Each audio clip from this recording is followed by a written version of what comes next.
ক্রেতার জন্য তো অসুবিধাই, এখন দোকানদার তো ওষুধ কথা কয় না যে কোথায় আছে, কোথায় সিন্ডিকেট, কোথায় কি, এটা তারা বলে না। বাড়তি হওয়ার কারণটা ভাই বৃষ্টি হয়েছিল, বৃষ্টির কারণে পেঁয়াজের বাজার বাড়তি। আমরা তো ক্রেতা, এখন বাজারে যে দাম ওই দামে কিনে নিয়ে যাই, কী করবো? এই বিষয়ে তো আমরা তো চাকরি করি, মালিক পক্ষের জানাইলে তারাও তো আবার দেখে। এখন বাজারে বাড়লে আমরা কী করবো?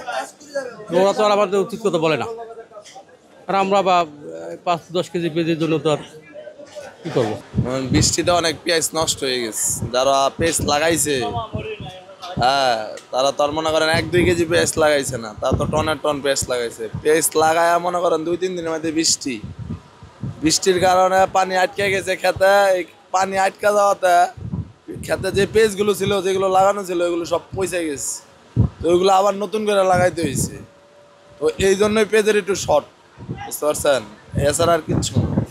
দাম তো অনেক বেশি, আগের তুলনায় অনেক বেশি দাম। 70 টাকা করে কিনছি, 60 টাকা করে কিনছি। এখন তো পাল্লা চাই, ছোটোগুলো চাই 500, আর ওইটা 550 টাকা পাল্লা 5 কেজি। নতুন পেঁয়াজ ডিসেম্বরের মাঝামাঝি আসতে পারে, না ডিসেম্বরের শেষে আসতে পারে। ডিসেম্বরের শেষে একদম ভরপুর দিয়ে নতুন আসবে। পেঁয়াজের দাম হঠাৎ করে বাড়ার কারণে হলো যে এখন সিজন, বাংলাদেশ মনে করেন যে সমস্ত পেঁয়াজগুলো লাগানো হয়েছিল অতিরিক্ত রোদ বা গরমে সেই সমস্ত পেঁয়াজগুলো উঠতে পারে নাই, অর্থাৎ নষ্ট হয়ে গেছে মাটির নিচে, যার জন্য দেশে উৎপন্ন হয় নাই। এটা তো গত বছরের পেঁয়াজ। আমাদের দেশ গত ইউনূস সরকার থেকে শুরু করে এ পর্যন্ত বাড়ি থেকে পেঁয়াজ আসে নাই, সমস্ত পেঁয়াজ আমাদের দেশের পেঁয়াজই চলছে। কিন্তু পেঁয়াজটা লাগানোর পরে যে পেঁয়াজটা আপনার উঠতে পারেন, অর্থাৎ গাছ পেঁয়াজ যেটা হলে পাতা পেঁয়াজ, সেই পাতা পেঁয়াজটা এখন পর্যন্ত বাজারে আসে নাই। এটা গত 20 দিন আগে আসার কথা ছিল, যার জন্য বাজারে একটু ঘাটতি আসছে। ঘাটতির জন্য একটু তো বুঝে যায়নি, একটু বাড়তেই পারে। এখন বর্তমান মনে হয় আর বাড়বে না, বাড়ার সম্ভাবনা খুবই কম। কারণ হলো যে আবার অনেক গৃহস্থ, আমরা তো কৃষকের সন্তান, আমরা জানি অনেকেই আবার পেঁয়াজ লাগাইছে, ওই পেঁয়াজটা এখন উঠছে। কিছুদিন মধ্যে বাজারে এসে যাবে, হয়তো সর্বোচ্চ 15-20 দিনের মধ্যে বাজারে আসবে। তাহলে হয়তো দেশে যখন চাহিদা বেশি থাকবে, অবশ্যই ঘাটতি দেশে স্বয়ং সংগ্রহ পূরণ হবে, তখন আর বাজার বাড়ার সম্ভাবনা থাকবে না। 4-5 দিন আগে বিক্রি হলো 105-107 টাকা, মাঝে কমে গেছিল। সে কমে যাওয়ার কারণে আমার কেজি 5-6 টাকা করে আবার লস হয়ে গেল। এখন আবার বাজার আইয়েছে, এখন আবার মোকামের বাজার বেশি, এখানেও সামান্য একটু বেশি।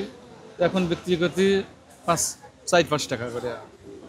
তে মনে করেন যে এখন দেশে তো অন্য রাষ্ট্রের কোনো পেঁয়াজ নাই, মনে করেন আমাদের দেশি পেঁয়াজ। সেটাকে শতকরা গ্যারেস্তর 100%-এর মধ্যে 80% গ্যারেস্তর পেঁয়াজ ফুরো গেছে, কারণ শতকরা 20% আছে। এতে মনে করেন কীভাবে রাষ্ট্র ঠেকে, এটা তো বেশি হবেই, এটা বেশি হলে করার কিছু নাই। আর 100 যে কোয়েশ্চেন যে দেশি কাঁচা বীজ কবে আসবে, কাঁচা বীজ এখনও আসা দেরি আছে, আপাতত 1-1.5 মাস দেরি হবেই। ধন্যবাদ। সেক্ষেত্রে কি আসলে পেঁয়াজের দাম বাড়ার সম্ভাবনা আছে কিনা? মনে করেন যে এখন এত যদি শিওর বলা যায়, তাহলে তো মনে করেন জানাই যায় অনেক কিছু। কিন্তু চাহিদা মনে করেন যে যে হারে পেঁয়াজ আসতেছে সে হারে খাওয়াতা নাই, খাওয়াতা খুব কম। যদি খাওয়াতা পার্টি থাকতো তাহলে পেঁয়াজের বাজার আরও অনেক বেড়ে যেত, কিন্তু খাওয়াতা পার্টি খুব কম, মানে কাস্টমার জেমাচ্ছে।